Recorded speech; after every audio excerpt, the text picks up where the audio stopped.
50대 이후에 근육이 많이 빠졌다면 이것을 드시면 됩니다. 요새 들어 몸이 예전 같지 않다고 느끼시는 분들 계신가요? 만약 그런 분들이 계신다면 몸에 단백질이 부족한 것을 의심해 볼 수도 있습니다. 나이가 들면서 왜 단백질 섭취가 중요한지, 그리고 그에 따른 여러 가지 사실들을 알아보려고 하는데요. 나이 들수록 단백질이 더 중요하다는 말을 들어보신 분들도 많이 있을 거예요. 우리 몸의 필수 영양소라는 단백질, 이 단백질 섭취가 중요한 이유 5가지를 알려드릴게요. 첫 번째는 근감소증 예방입니다. 나이가 들면 근육량이 자연스럽게 줄어들게 되는데요. 이를 근감소증이라고 합니다. 근감소증은 근육이 빠르게 줄어드는 질환으로 단백질은 근육을 구성하는 주요 성분인데요. 단백질을 충분히 섭취하지 않으면 근육량이 급격히 줄어들게 되고, 이렇게 되면 근력도 같이 약화되며 근감소증을 유발할 수 있습니다. 단백질이 부족하게 되면 그 진행이 훨씬 더 빨라질 수 있는데요. 근육이 줄어들게 되면 일상생활을 하기 어려워지고, 이렇게 되면 근육이 더 감소하게 되는 악순환이 생길 수 있습니다. 단백질 섭취와 운동을 병행하는 게 가장 좋겠죠? 단백질이 중요한 이유 2번째는 면역력 증가입니다. 단백질과 면역력이 연관이 있다고 하시며 의아해 하시는 분들이 있으시죠? 단백질은 우리 몸속의 세포 그리고 장기뿐만 아니라 수많은 호르몬을 구성하는 중요 요소입니다. 또 단백질은 면역 시스템에서 중요한 역할을 하는 항체와 효소를 생산하는데 백혈구라고 많이 들어보셨죠? 이 백혈구는 감염을 인식하고 싸우는 주요 면역 세포인데요. 이 백혈구가 주로 단백질을 사용하여 병원균을 인식하고 항체를 만들어 병원균을 물리치는데 중요한 역할을 합니다. 또한 우리 몸의 중요한 면역세포도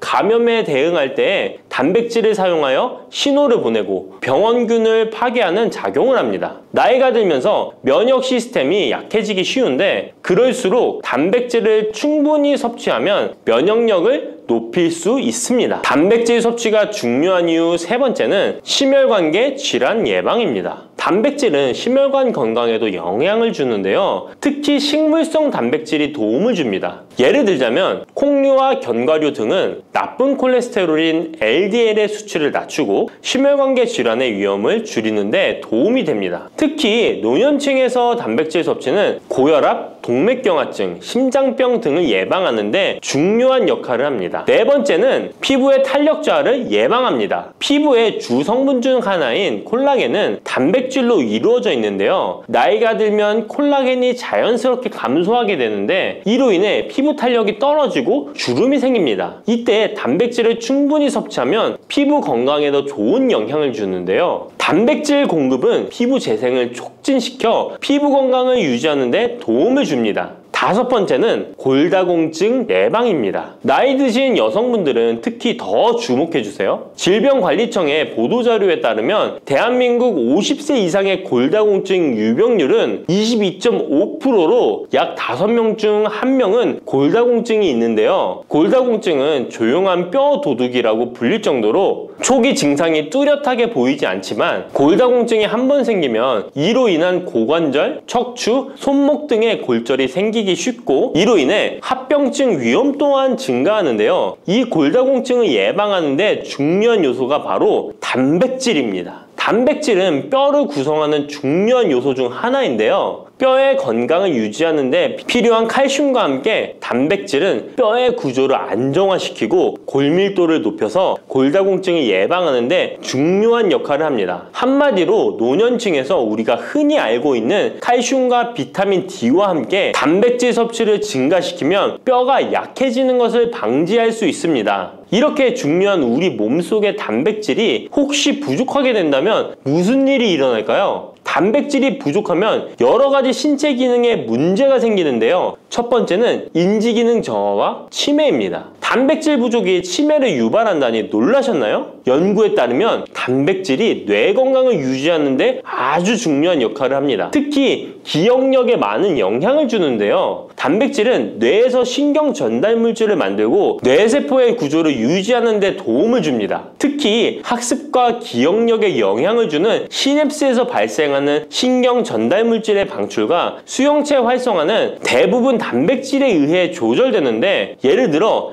NMDA 수용체와 AMPA 수용체는 기억 형성에 중요한 역할을 하며 이것들은 모두 단백질로 구성되어 있습니다. 그래서 충분한 단백질을 공급받지 못하면 뇌 기능이 떨어지고 치매나 인지 기능 저하의 위험이 점점 커질 수 있는 가능성이 있다는 것이에요. 이러한 단백질 섭취가 우리 몸에 얼마나 중요한 영향을 끼치는지 다시 한번 아셨죠? 또 단백질이 부족하면 탈모도 일어날 수 있다는 거 아시나요? 혹시 머리카락이 점점 얇아지고 있는 거나 빠지고 있는 것 같다고 느끼시나요? 탈모도 단백질 부족과 관련이 있습니다. 우리 머리카락도 단백질인 케라틴으로 주로 이루어져 있기 때문에 단백질이 부족하면 머리카락이 자연스레 약해지고 그 증상이 점점 심해지면 탈모가 올 수 있습니다. 우리가 광고로 많이 접하는 탈모 영양제 같은 경우도 맥주 효모 성분과 머리카락을 이루고 있는 아미노산 단백질로 구성이 되어 있는 것을 보면 쉽게 이해가 가실 거예요. 그러니 건강한 모발을 생각한다면 단백질을 잊지 말고 섭취해야겠죠? 그런데 말입니다. 왜 노년층이 단백질을 더 많이 섭취해야 하는 걸까요? 젊은 사람들보다 더 중요한 이유가 있을까요? 그 이유는 노년층은 근육이 자연스럽게 감소하고 신진대사도 느려져서 기초대사량이 감소하기 때문에 체지방률이 증가할 수 있고 단백질의 체내 합성 능력 또한 떨어지게 되는데요. 그러면 근육량이 줄어들게 되고 그만큼 신체 활동도 힘들어지면서 일상생활에서 어려움을 겪을 수 있는 것입니다. 그래서 노년층일수록 단백질을 충분히 섭취해서 근육을 유지하는 게 매우 중요하답니다. 그런데 노년층은 소화 기능이 떨어지기 때문에 사실 고기나 생선 같은 동물성 단백질을 섭취하는 게 불편할 수 있고 또 나이가 드시면서 식사량이 감소하거나 식사 준비의 번거로움도 몇 끼 단백질을 챙겨 먹는데 어려움을 주는 게 사실입니다. 그래서 혼자 지내시는 분들은 더욱더 단백질 섭취가 어렵기도 합니다. 또한 어떤 분들은 체중 증가를 걱정해서 단백질이 고칼로리라고 생각해서 드시기를 꺼려 하기도 하고요. 그렇다고 해서 섭취하기 어렵다고 단백질의 섭취를 멀리해서는 절대 안 됩니다. 우리 몸에 이렇게 필수적인 단백질을 충분히 섭취하기 좋은 음식에는 무엇이 있을까요? 단백질을 섭취하기 좋은 추천 음식 4가지 바로 소개해 드릴게요. 첫 번째 식품은 계란입니다. 사실 단백질 하면 가장 먼저 떠오르는 식품이 계란인데요. 계란 2알만 드셔도 하루에 필요한 단백질의 20%를 섭취할 수 있다는 거 아셨나요? 특히 계란의 단백질은 완전 단백질로 분류되는데요. 이는 우리 몸이 제대로 기능하는 데 필요한 필수 아미노산을 포함한다는 것을 뜻해요. 계란은 단백질뿐만 아니라 비타민 A, D, E도 함유하고 있어 건강에 매우 좋은데요. 계란은 자연적으로 비타민 D를 함유하고 있는 드문 식품 중 하나입니다. 또한 계란 노른자에는 칼슘, 구리, 요오드, 철분, 망간, 인, 셀레늄, 아연도 풍부하게 함유하고 있어서 계란을 먹으면 많은 영양소를 쉽게 섭취할 수 있는 거죠. 두 번째 식품은 생선입니다. 등푸른 생선 좋다는 이야기는 누구나 한 번쯤 들어보셨을 텐데요. 사실 등푸른 생선뿐만 아니라 다른 생선도 저지방, 고단백 식품으로 다른 고단백 식품인 육류에 비해 지방 함량이 낮고 필요 영양소는 그대로 제공해줍니다. 생선에는 단백질과 함께 오메가3 지방산도 풍부하게 함유되어 있어 심혈관 건강에 좋죠. 특히 연어, 고등어, 참치 같은 생선은 단백질뿐만 아니라 항염증 효과도 있습니다. 그리고 대구 같은 백색 생선은 지방 함량이 매우 적고 단백질은 상대적으로 많아서 체중 걱정이신 분들이나 다이어트를 하는 사람들에게 더욱 좋은 생선입니다. 등푸른 생선도 지방 함량은 높지만 이 지방이 건강에 유익한 오메가3 지방산이기 때문에 건강에 도움이 되는데요. 생선의 단백질은 다른 육류나 콩류보다 소화가 편하고 생선의 살은 비교적 부드러운 섬유질을 가지고 있어서 소화가 빠르고 몸에서 쉽게 흡수됩니다. 세 번째는 유단백 식품인 우유나 요거트 같은 유제품입니다. 특히 노년층에서는 유제품을 섭취하면 칼슘도 함께 챙길 수 있어서 골다공증 예방에도 도움이 되는데요. 유제품에 포함된 단백질은 고품질 단백질입니다. 고품질 단백질은 신체가 효율적으로 사용하고 필요한 아미노산을 모두 공급하는 단백질을 말하는데요. 유제품에 포함된 주요 단백질은 카제인과 웨이로, 두 가지 모두 필수 아미노산을 풍부하게 포함하고 있습니다. 웨이 단백질은 소화가 쉽기 때문에 운동 직후 우유를 섭취하시면 근육에 아미노산을 빠르게 공급할 수 있고 카제인은 천천히 흡수되어 장시간 동안 일정한 수준의 아미노산을 제공해 근육 손실을 방지하는 데 도움을 줍니다. 하지만 우유를 먹으면 속이 불편하신 분들도 계시죠? 많은 사람들이 유제품을 섭취할 때 소화 불편을 겪을 수 있는데 특히 락토스 불내증, 즉 유당 불내증이 있는 경우입니다. 그러나 요즘에는 이런 분들을 위한 락토스를 제거한 락토프리 우유나 치즈, 요구르트 등은 락토스가 거의 없거나 적은 제품들이 많이 나와 있는데요. 락토스 불내증이 있는 사람도 이런 유제품은 문제없이 섭취할 수 있습니다. 소화가 어려우신 분들은 참고하셔야겠죠? 네 번째는 콩류입니다. 콩류 또한 식물성 단백질로 유명하죠. 콩류는 식물성 단백질을 제공하는 대표적인 식품인데요. 두부나 두유 같은 식품으로도 쉽게 섭취할 수 있고요. 콩류와 같은 식물성 단백질은 고기나 유제품과 같은 동물성 단백질에 비해 지방 함량이 낮고 콜레스테롤이 없는 특징을 가지고 있습니다. 특히 콩, 렌틸콩, 병아리콩, 검정콩 등 다양한 종류의 콩류는 필수 아미노산을 풍부하게 포함하고 있어 신체가 필요로 하는 단백질을 고루 제공하는데요. 특히 고기나 생선 같은 동물성 단백질이 소화가 어려우신 분들에게는 두부나 비지찌개 같은 소화가 잘 되면서도 단백질도 섭취할 수 있는 콩류가 좋은 단백질 식품입니다. 이렇게 몸에 필수적인 단백질, 음식만으로 충분히 섭취되면 좋겠지만 그게 어려운 경우도 있을 텐데요. 이때 단백질 보충제도 좋은 선택이 될 수 있습니다. 운동 후에 빠르게 단백질을 보충하고 싶을 때나 식사를 통해 충분한 단백질을 섭취하기 어려운 경우 보충제가 유용한데요. 마트에서 쉽게 찾을 수 있는 단백질 파우더나 고단백 프로틴바를 이용하면 간편하게 단백질을 보충할 수 있습니다. 하지만 이렇게 간편하게 섭취할 수 있는 제품들 몸에 좋다고 많이 섭취하면 좋을까요? 과량 섭취할 때도 큰 문제가 될 수 있습니다. 한 번에 과도한 단백질은 신장에 부담을 줄 수 있고 또 체내에서 불필요하게 지방으로 축적될 수 있습니다. 단백질의 하루 권장 섭취량은 성인 기준 몸무게 1kg당 약 1g인데요. 하루 권장 섭취량을 꼭 지키는 게 중요하죠. 한마디로 보충제는 식사로 부족한 부분을 보충하는 역할만 하도록 하고 식사로 골고루 단백질을 섭취하는 게 가장 이상적입니다. 마지막으로 단백질 섭취 시 간단한 팁을 알려드리겠습니다. 매 끼니마다 조금씩 단백질을 나눠서 섭취하는 게 단백질 흡수에는 효과적인 거 아셨나요? 단백질은 탄수화물과 지방과 다르게 잉여 단백질이 몸에 저장되지 않는데요. 그 때문에 한 번에 과량으로 섭취하면 소화가 어려워지거나 신장에 부담만 줄 수 있고 단백질은 필요 이상의 단백질은 배출되기 때문에 번거롭더라도 매일 조금씩 몇 끼마다 꾸준히 섭취하는 게 중요합니다. 고기 좋아하시는 분, 채소를 더 선호하시는 분, 이제는 다 같은 단백질이라고 생각하지 마시고 동물성 단백질과 식물성 단백질을 골고루 섭취해야 하는데 동물성 단백질은 식물성 단백질에는 부족한 아미노산이 풍부하고 식물성 단백질은 동물성 단백질에 비해 지방이 적고 섬유질도 같이 섭취할 수 있습니다. 우리가 평상시에 먹는 한식은 사실 단백질 섭취에 아주 좋은데요. 식탁에 단백질이 풍부한 계란, 생선, 두부, 콩들을 반찬으로 두어 개만 먹어도 쉽게 몇 끼마다 몸에 필요한 단백질을 섭취할 수 있습니다. 이제부터 잊지 마시고 단백질이 풍부한 반찬 꼭 드셔주세요. 여러분, 달콤 쌉쌀한 계피 좋아하시나요? 저는 향긋한 수정과도 좋아하고 계피가루를 얹은 라떼도 매우 좋아하는데요. 계피는 단순히 향긋한 맛을 주는 향신료 이상의 효능을 가지고 있다는 것 알고 계신가요? 우리가 몰랐던 계피의 효능, 함께 먹으면 좋은 음식들, 그리고 주의할 점까지 자세히 알려드릴게요. 첫 번째 계피의 효능은 바로 암 예방 효과입니다. 계피는 항산화 성분이 풍부한 음식인 거 아시나요? 우리나라뿐만 아니라 전 세계적으로 계피는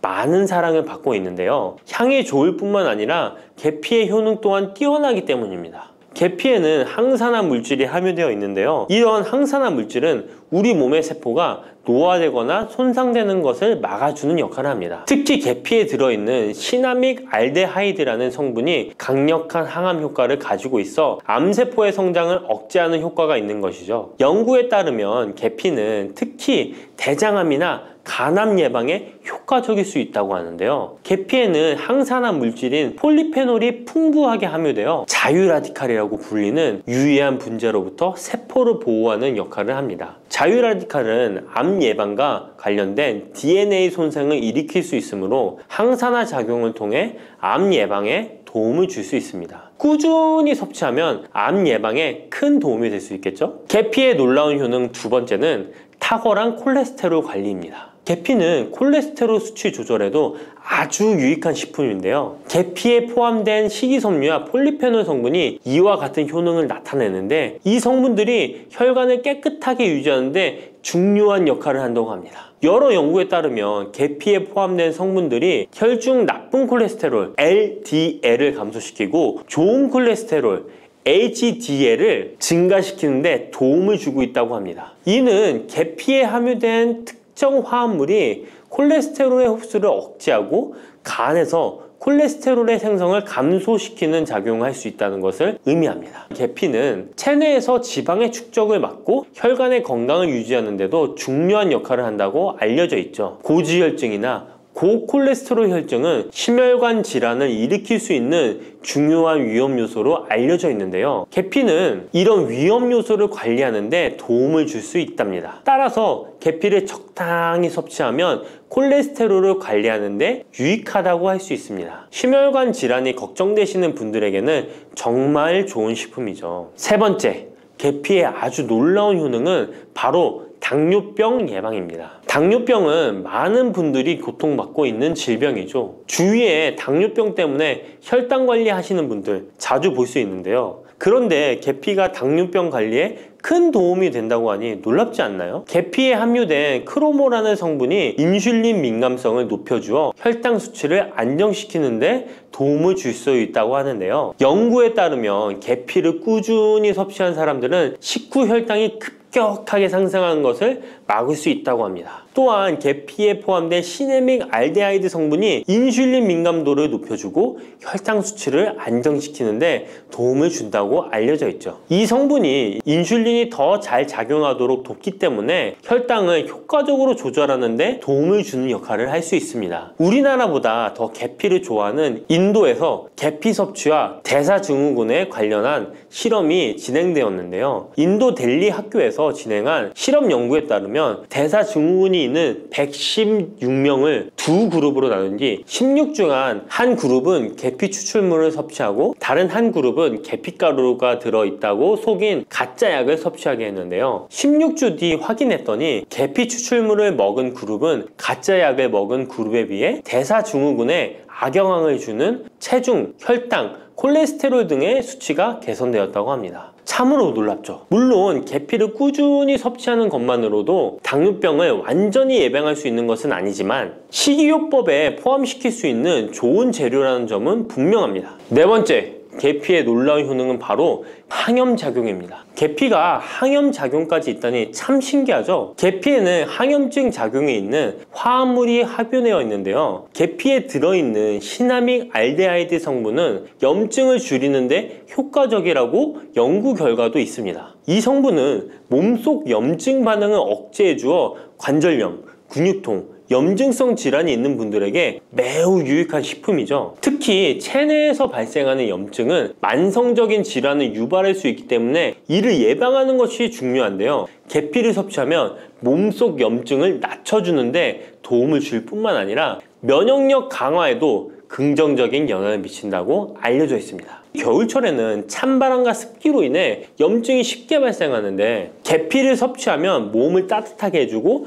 염증을 예방하는 데 도움이 됩니다. 계피 섭취가 일상적인 건강 유지, 특히 쌀쌀한 겨울에 아주 좋은 영향을 미친다고 할 수 있죠. 그렇다면 이것들과 계피와 함께 먹으면 계피의 효능이 2배가 된다는데요. 계피와 함께 먹으면 더 좋은 음식은 무엇일까요? 바로 알려드릴게요. 계피와 함께 먹으면 좋은 음식, 첫 번째는 요거트입니다. 계피를 요거트와 함께 먹으면 정말 맛있고 건강에도 좋다는 거 아시는 분 있나요? 혹시 그릭 요거트나 프로바이오틱스 같은 단어들 들어보셨죠? 요거트에는 단백질, 칼슘, 프로바이오틱스 등의 영양소가 풍부하게 함유되어 있는데요. 요거트는 발효식품으로 몸에 좋은 프로바이오틱스가 풍부해서 장 건강에 도움을 주는데 계피와 요거트를 함께 섭취하면 서로 시너지 효과를 낼 수 있습니다. 그리고 계피 항염작용과 혈당 안정 효과가 더해져서 건강을 더욱 향상시킬 수 있죠. 요거트에 계피를 넣으면 소화 기능을 개선하고 특히 요거트에 계피를 넣으면 체내 지방을 태우는데 도움이 되는 효과가 있어 요거트와 계피를 함께 섭취하면 소화를 돋고 체중 관리에도 매우 좋습니다. 그게 다가 아니죠. 계피의 매콤달콤한 향이 요거트와 잘 어울려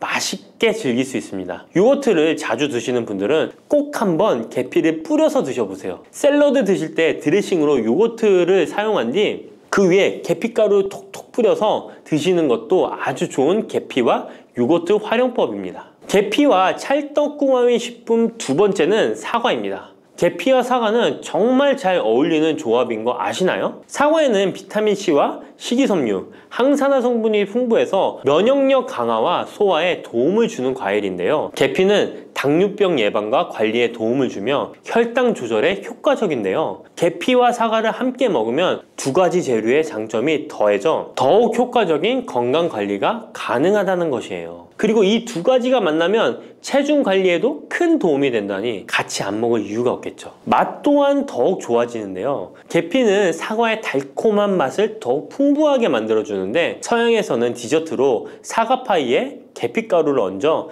향긋하게 즐기는 게 유명하죠. 같이 섭취할 때는 사과에 계피를 뿌려서 간단히 먹거나 사과를 얇게 썰어 계피를 뿌려 먹으면 더욱 맛있고 건강한 간식이 될 수 있다는 것 기억해 주세요. 세 번째, 계피와 먹으면 좋은 음식은 바로 커피입니다. 계피와 커피는 정말 좋은 궁합을 자랑한다는 거 아셨나요? 커피는 카페인 덕분에 활력을 주는 음료인데요. 커피의 쓴맛이 사람마다 호불호가 갈릴 수 있습니다. 그런데 계피를 커피에 넣으면 그 쓴맛이 부드럽게 변화하면서 더 풍부하고 깊은 맛을 느낄 수 있는데요. 계피가 커피의 쓴맛을 부드럽게 감싸주기 때문에 커피를 마시는 동안에 입안에 더 부드러운 느낌을 주게 되는 것이죠. 계피는 항염증 효과와 항산화 효과가 뛰어나서 커피와 함께 마시면 건강 효과도 한층 더 올라가는데요.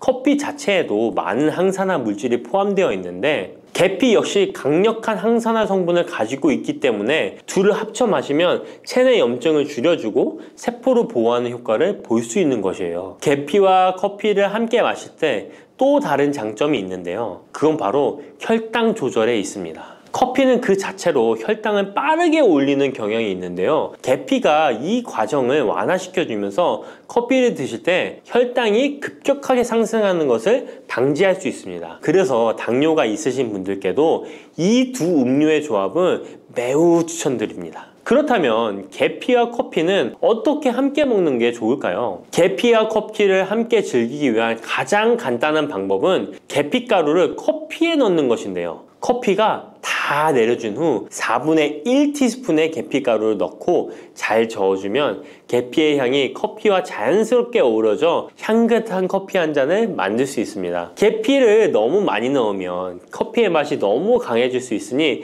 적당량을 넣어주는 것 잊지 마세요. 또한 계피 스틱을 사용해 커피를 우려내는 방법도 있는데요. 커피를 내린 후에 계피 스틱을 커피에 넣고 몇 분간 우려내면 계피의 향이 은은하게 배어들어 훨씬 더 맛있고 건강한 커피를 즐길 수 있습니다. 계피 스틱을 사용하면 시각적으로도 멋진 효과를 줄 수 있기 때문에 커피를 더욱 고급스럽고 멋스럽게 즐기고 싶다면 계피와 커피 꼭 한번 같이 우려보세요. 계피와 찰떡궁합 꿀조합을 알려드렸다면 이번에는 계피와 함께 먹으면 몸에 해가 되는 음식이 있다는 것을 알고 계신가요? 그것은 바로 귤이나 자몽, 레몬 같은 시트러스 계열의 과일인데요. 계피와 시트러스 계열 과일을 함께 먹으면 안 되는 이유 바로 알려드릴게요. 많은 분들이 시트러스 계열 과일, 예를 들어 오렌지나 레몬을 좋아하시는데요. 이 과일들은 비타민C가 풍부하고 상큼한 맛이 참 일품이죠. 하지만 계피와 시트러스 과일을 함께 먹을 때는 주의가 필요한데요. 계피의 주요 성분 중 하나인 시나몰은 계피가 가진 가장 독특한 향을 만들어내는 성분, 계피의 주요 성분 중 하나인 시나몰은 계피가 가진 독특한 향을 만들어내는 성분인데, 이 시나몰이 시트러스 계열 과일의 산성 성분과 결합하면 위에서 소화가 잘 되지 않거나 불편한 증상을 유발할 수 있습니다. 특히 속쓰림이나 위경련이 일어날 수 있는데요. 이는 계피와 시트러스 과일이 소화 효소의 분비를 방해하고 서로 반응하면서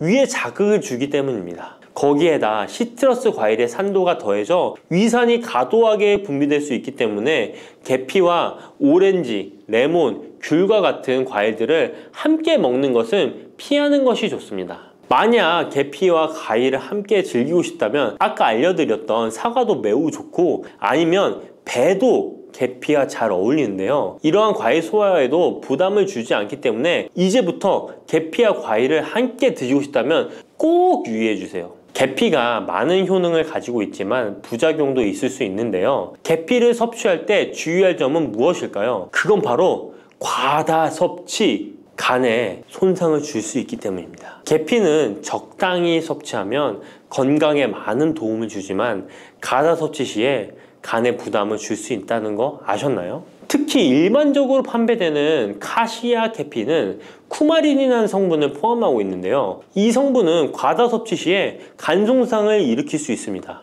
쿠마린은 간 독성을 일으킬 수 있는 물질로 알려져 있기 때문에 계피를 과다하게 섭취하는 것은 최대한 피하는 것이 좋겠죠? 여기서 우리가 주로 섭취하는 계피가 카시아 계피인지 세이론 계피인지 헷갈리시는 분들 있으실 거예요. 둘의 차이점을 알려드릴게요. 일반 계피는 주로 카시아 계피인데요. 카시아 계피는 중국, 인도, 베트남 등의 아시아 지역에서 많이 재배됩니다. 이 계피는 맛이 더 강하고 매운맛이 나면서 향도 좀 더 진하죠. 가격도 비교적 저렴해서 국내 유통되는 계피는 대부분 이 카시아 계피입니다. 세이론 계피는 주로 스리랑카, 인도의 일부 지역에서 자주 자생하는데요. 이 세이론 계피는 쿠마린의 함량이 매우 적답니다. 그래서 세이론 계피는 일반 계피보다 상대적으로 많이 섭취해도 건강에 부담이 적다는 것이죠. 세이론 계피는 향도 더 섬세하고 가벼운 느낌을 준다는 건데요. 세이론 계피는 더 희귀하고 가격이 비싸고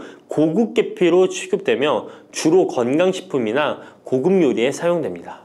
앞서 말했듯이 우리가 쉽게 구할 수 있는 계피는 카시아 계피인데요. 그래서 섭취할 때는 보통 하루에 1에서 2g 정도 섭취하는 것이 안전한 양으로 권장되고 있고, 과다 섭취로 계피의 부작용을 경험하고 싶지 않으시다면 계피를 섭취할 때는 적당량을 지키는 것이 중요합니다. 꼭 기억해 주세요. 녹두는 이렇게 드셔야 당뇨가 예방되고 혈당이 쑥 떨어집니다. 한의학에서는 약으로 사용할 정도로 약효가 뛰어난 식재료가 녹두입니다. 우리 선조들은 이 약효를 잘 알고 일반 가정에서도 많이 사용했습니다. 이런 녹두가 만병의 근원인 고혈압과 당뇨에도 좋다는 사실 알고 계셨나요? 그런데 이렇게 좋다는 녹두도 잘 알고 드셔야 하는데요. 잘못 드시면 우리 몸에 독이 될 수도 있고, 잘 드시면 보약이 될 수도 있습니다. 녹두는 어떻게 또 무엇과 먹어야 되고 주의할 점은 무엇인지 모두 알려드릴게요. 녹두에 약간 거친 식감을 싫어하시는 분들이 껍질을 까고 녹두 속 알맹이만 드시는데요. 녹두에 놀라운 영양 성분들이 거의 다 껍질에 있기 때문에 녹두 껍질은 반드시 함께 드셔야 합니다. 녹두에는 식이섬유가 풍부하고 소화를 돕는 효소가 많아 소화가 잘 안 되는 분들이 드시면 도움이 되는데요. 녹두에 풍부한 식이섬유가 장 운동을 활발하게 하고 소화를 돕는 효소가 장내에 유익균을 풍성하게 해줘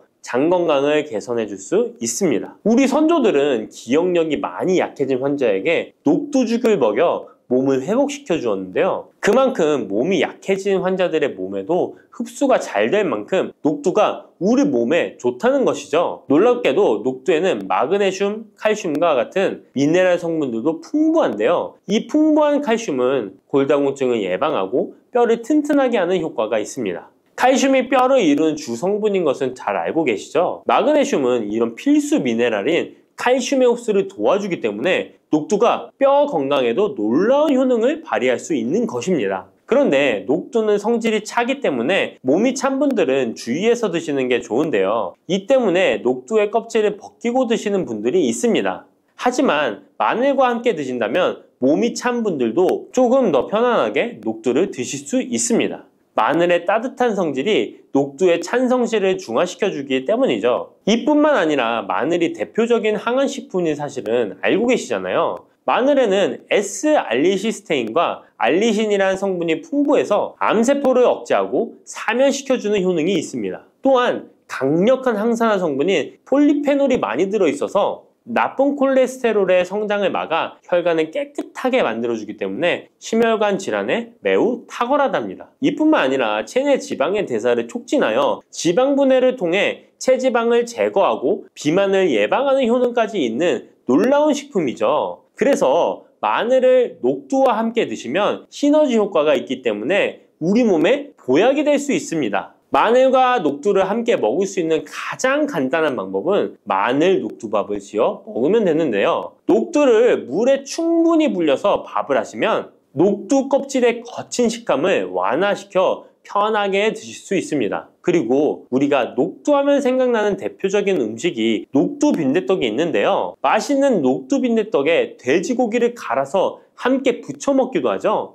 이 방법은 영양학적으로도 탁월한 조합이 됩니다. 녹두에 부족한 필수 아미노산인 트립토판 같은 성분이 돼지고기에 풍부하게 들어있기 때문인데요. 트립토판이나 메티오닌 같은 필수 아미노산은 우리 몸에서 합성되지 않아 반드시 음식을 통해 섭취해야 합니다. 돼지고기가 이런 아미노산의 훌륭한 공급원이 될 수 있기 때문에 나이가 들면서 기력이 약해진 분들이 녹두와 돼지고기를 함께 드시게 되면 기력 회복에 좋은 효과를 보실 수 있습니다. 또한 돼지고기에는 단백질이 풍부하여 근육을 튼튼하게 하는데 도움을 주고 풍부한 비타민 B1은 피로 회복과 신경 안정에도 매우 효과적입니다. 철분도 풍부해 나이가 들며 부족해지는 철분 보충에도 효과를 볼 수 있고 필수 지방산인 리놀렌산이 많아 동맥경화와 고혈압 같은 성인병의 예방, 아연, 셀레늄, 비타민 B6 등의 영양소가 면역력을 강화하는 데에도 도움을 줍니다. 녹두는 또한 혈당을 낮춰주고 인슐린 감수성을 높여주는 효능이 있어서 당뇨 관리에도 너무 좋은 식품인데요. 풍부한 식이섬유는 소장에서 당의 흡수를 지연시켜주고 다양한 미네랄과 비타민이 당뇨로 인한 합병증을 예방하는 데에도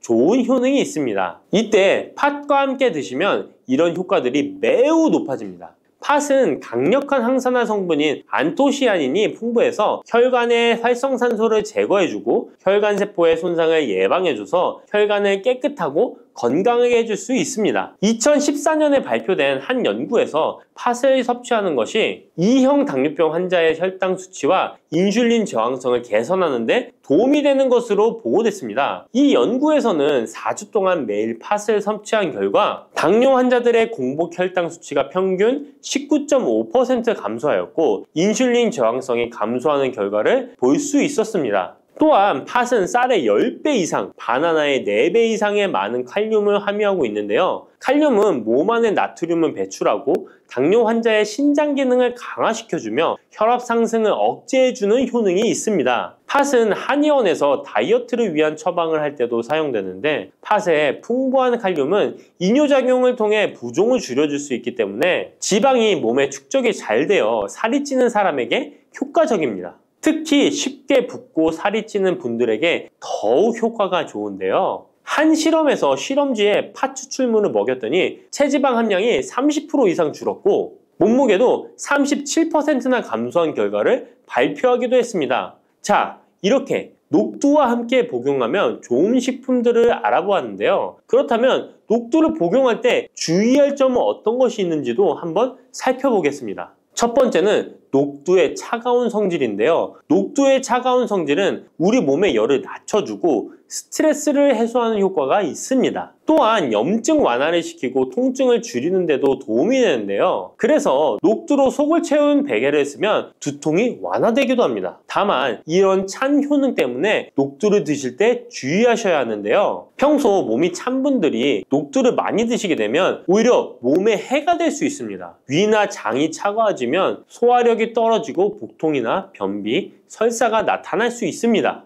이런 분들이 녹두를 드시려면 앞에서 알려드린 대로 마늘과 함께 드셔보시기 바랍니다. 그리고 두 번째 주의할 점은 바로 녹두의 강력한 해독작용입니다. 녹두의 해독작용은 우리 몸의 중요한 장기 중 하나인 간에 많은 도움을 주는데요. 간은 우리 몸의 독소를 해독하는 역할을 맡고 있는데 녹두가 이런 간의 해독 기능을 도와주게 됩니다. 녹두의 풍부한 단백질과 펩타이드는 간 해독작용에 필요한 글루타치온의 원료를 공급해주며 체내의 중금속과 독성물질과 결합하여 몸 밖으로 내보내는 역할을 하게 됩니다. 특히 중금속 해독 연구에서는 납, 카드뮴 등의 흡수를 억제하거나 배출을 도와서 독성 완화 효과를 보여주기도 했습니다. 하지만 이런 효과가 우리가 보약을 복용하는 경우에는 상극이 될 수 있습니다. 보약의 효과가 녹두의 해독작용 때문에 많이 사라져버릴 수 있기 때문입니다. 그래서 한의원에서 한약을 지으면 녹두나 숙주나물을 먹지 말라고 얘기하는 겁니다.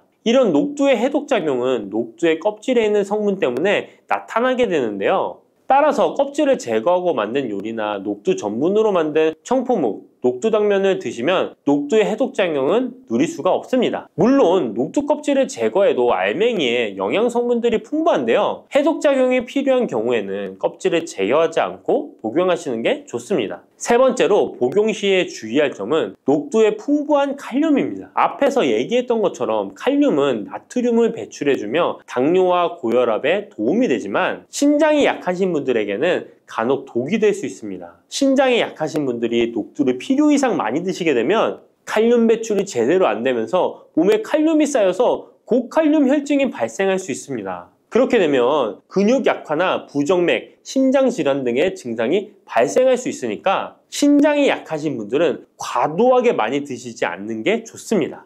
바다의 불로초, 해조류의 왕이라는 별명을 갖고 있는 김, 이런 몸에 좋은 김도 잘못 먹으면 암에 걸리고 치매에 걸릴 수 있다는 사실 알고 계신가요?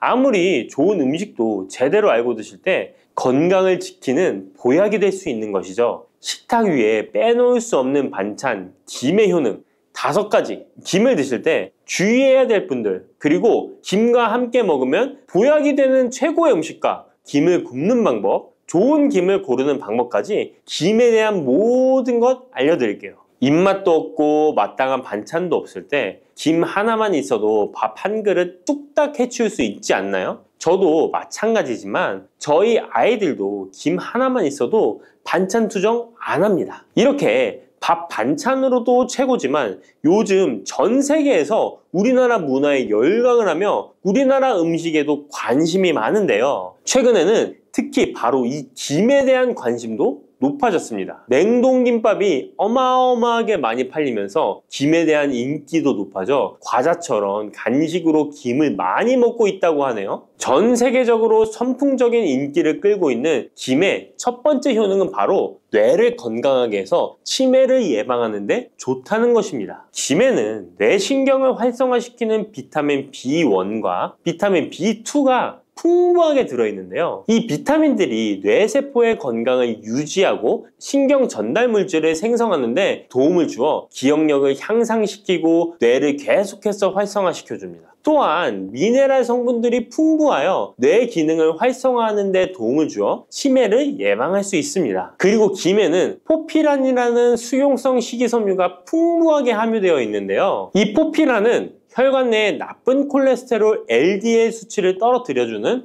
효능이 있습니다. 따라서 혈관 내의 혈전 생성을 막아주고 동맥경화도 예방하여 혈액순환을 좋게 함으로써 뇌에도 혈류를 원활하게 해주는 것입니다. 또 김에 함유되어 있는 알긴산이라는 성분이 있는데요. 이 알긴산도 콜레스테롤이 혈관에 쌓이는 것을 방지하고 몸 밖으로 배출시켜주는 역할을 해줍니다. 국립부경대학교 연구팀의 연구 결과에 따르면 알긴산은 혈관 내의 중금속과 노폐물을 흡착하여 제거하고 혈액 속 중성지방 및 콜레스테롤을 억제하여 피를 맑게 하고 성인병 예방에 놀라운 기능을 한다고 보고하고 있습니다. 이러한 성분들의 효능으로 뇌에 필요한 영양분을 충분히 공급하고 노폐물을 빨리빨리 배출할 수 있게 되어 머리도 맑아지고 뇌신경을 튼튼하게 해주는 것이죠. 이러한 김과 계란을 함께 드시면 엄청난 시너지 효과를 누릴 수 있는데요. 계란에는 비타민 B1, 2와 콜린이라는 성분이 풍부한데 이 성분들이 뇌신경을 활성화하는 데 큰 도움을 줄 수 있습니다. 그 이유를 살펴보면 콜린은 뇌의 신경 시스템에서 중요한 역할을 하는 아세틸콜린이라는 물질의 주 성분인데, 아세틸콜린은 신경 전달 물질로 뇌 세포 사이에서 정보를 전달하는 역할을 해줍니다. 바로 이 콜린이 충분히 공급되어야 기억력, 학습 능력, 그리고 인지 기능을 유지할 수 있습니다. 이뿐만 아니라 김은 계란에 부족한 비타민 C를 보충해주고 계란은 김에 부족한 비타민 D를 보충해줘서 서로가 정말 잘 어울리는 식품이 되는 것입니다. 계란과 김이 만나면 정말 뇌 기능에 필요한 보약이나 다름이 없는 것이죠. 김의 두 번째 효능은 식물성 단백질 공급원의 최고봉이라는 것입니다. 김에 함유된 단백질의 양은 소고기보다도 많은데요. 소고기가 단백질이 풍부하다고 알고 계시잖아요. 소고기 100g당 단백질의 함량은 20g이고요. 김 100g당 단백질의 함량은 30g입니다. 소고기보다 김에 단백질이 많이 들어있다니 놀랍지 않나요? 마른 김 5장에는 계란 1개에 함유된 단백질의 양이 들어있다고 합니다. 그런데 이 단백질에 식물성 단백질과 동물성 단백질이잖아요. 이 둘을 함께 먹을 때 더욱 흡수가 잘 되어 건강에 좋은데요. 이 김과 계란을 함께 먹을 수 있는 정말 좋은 방법 알려드릴게요. 김 계란말이는 많이들 해 드시잖아요. 반찬으로 만들어 먹기도 편하고 맛도 좋아 많이들 드시는데요. 그것 말고 계란김전을 알려드릴게요. 먼저 김을 먹기 좋은 크기로 잘라주시고요. 한쪽에 놓아줍니다. 적당한 용기에 계란을 깨주시고요. 속은 한 꼬집으로 약간 간을 해줍니다. 다음에 계란을 풀어줍니다. 이제 김을 2장씩 포개어 계란물을 앞뒤로 잘 묻혀준 다음에 기름을 두른 팬에다 부쳐주시면 됩니다. 정말 쉽죠? 이렇게 김과 계란을 함께 드시면 맛도 좋고 건강도 챙길 수 있는 밥상위에 보약이 된답니다. 세 번째, 김의 효능은 항산화 작용입니다. 몸 안에 활성산소가 많아지게 되면 활성산소가 세포를 공격하여 노화시킬 뿐 아니라 암세포로 변이시켜 암을 발생시키기도 하는데요. 김에는 이런 활성산소를 제거시켜 줄 수 있는 강력한 항산화 물질인 베타카로틴이 풍부하게 함유되어 있습니다. 대표적인 강력한 항산화 물질인 베타카로틴은 당근에 많이 함유되어 있다고 다들 알고 계시잖아요. 당근보다 김에 베타카로틴이 더 많이 함유되어 있습니다. 당근 100g에는 5.516mg이 함유되어 있고 김 100g에는 무려 22,500mg이나 함유되어 있습니다. 당근보다도 4배 정도 많은 베타카로틴이 함유되어 있는 것이죠. 놀랍죠? 오늘 놀랄 일이 많은 것 같네요. 이 베타카로틴은 우리 몸속에서 비타민 A로 전환이 되는데요. 비타민 A 하면 무엇이 생각나시나요? 네, 생각하고 계신 건 맞습니다. 바로 눈이죠, 눈. 비타민 A는 시력을 보호하고 야맹증을 예방하는 데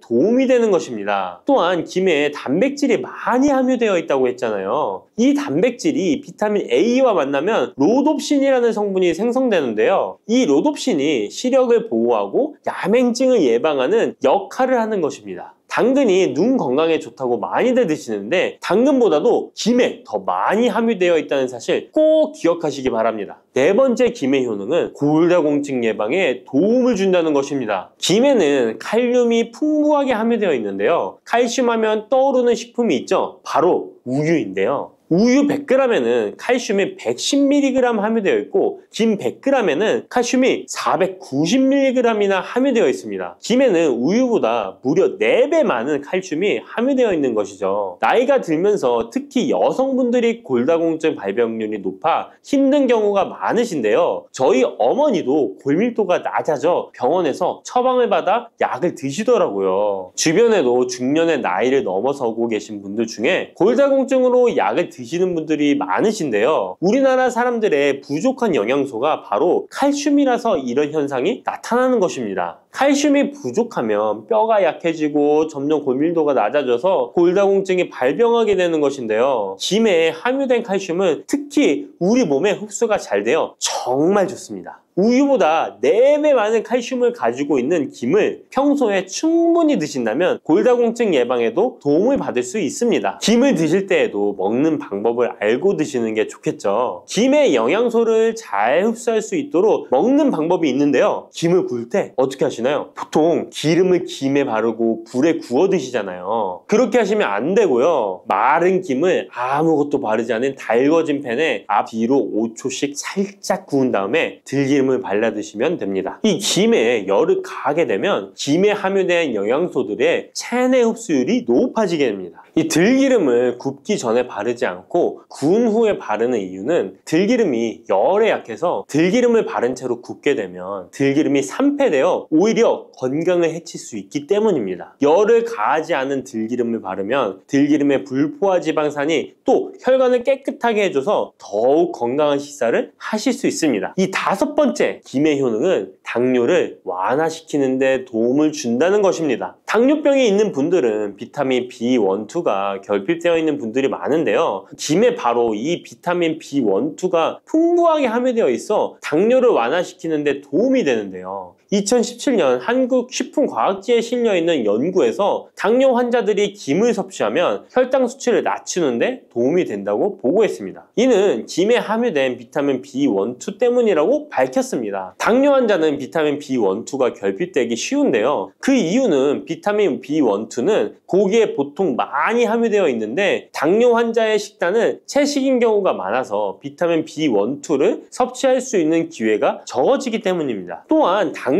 환자에게 처방되는 메트포르민 계열의 성분들의 약물이 비타민 B1, 2의 흡수를 방해해 비타민 B1, 2가 결핍될 가능성은 더욱 높아집니다. 당뇨 환자들은 고혈당으로 인해 신경이 많이 손상이 되는데요. 이 때문에 손발끝이 저리거나 통증이 오는 신경합병증이 발생하게 됩니다. 이 증상을 완화시키고 신경이 손상되지 않도록 보호하는 역할을 비타민 B1, 2가 해주는 것입니다. 이런 이유로 당뇨 환자는 비타민 B1, 2의 섭취를 신경 써서 해주는 것이 좋지만 말씀드린 대로 육류 식단은 또 당뇨 환자의 식단에 잘 들어가 있지 않죠. 그래서 비타민 B1, 2가 풍부한 김을 섭취하는 것이 당뇨 환자에게 정말 좋은 대안이 되는 것입니다. 비타민 B1, 2의 하루 권장 섭취량은 2.4mg인데요. 이는 자르지 않은 김 한 장만 섭취해도 충분히 섭취할 수 있는 양입니다. 당뇨가 있는 분들이라면 오늘부터 식사하실 때 김을 꼭 드셔야겠죠? 다만 시중에 판매되는 조미김은 기름에 구워지고 그 기름이 산패될 가능성이 높아 오히려 건강에 해로울 수 있으니까 알려드린 대로 마른 김에 기름을 바르지 않고 달궈진 팬에 살짝 구워 드시기 바랍니다. 그런데 이렇게 평소에 많이 드시고 계신데 잘못 드시면 건강을 해칠 수도 있다는 사실 알고 계신가요? 특별히 갑상선이 약하신 분들은 김을 섭취하는데 주의하셔야겠습니다. 갑상선은 우리 몸에서 가장 중요한 내분기 기관 중 하나인데요. 갑상선은 목 부분 기관지 아래에 위치한 나비 모양의 내분비 기관입니다. 중요한 여러 기능을 하지만 그 중에서도 특별히 대사율을 조절하는 기능을 합니다. 갑상선에 T3, T4 호르몬을 분비하여 우리 몸의 에너지 소비와 체온 조절을 하는데 중요한 역할을 하는 것입니다. 그리고 갑상선 호르몬은 신경 시스템의 정상적인 기능을 유지하는데 꼭 필요한데요. 이 호르몬이 제대로 분비가 되지 않아 수치가 너무 높거나 낮게 되면 우울증, 불안 증세,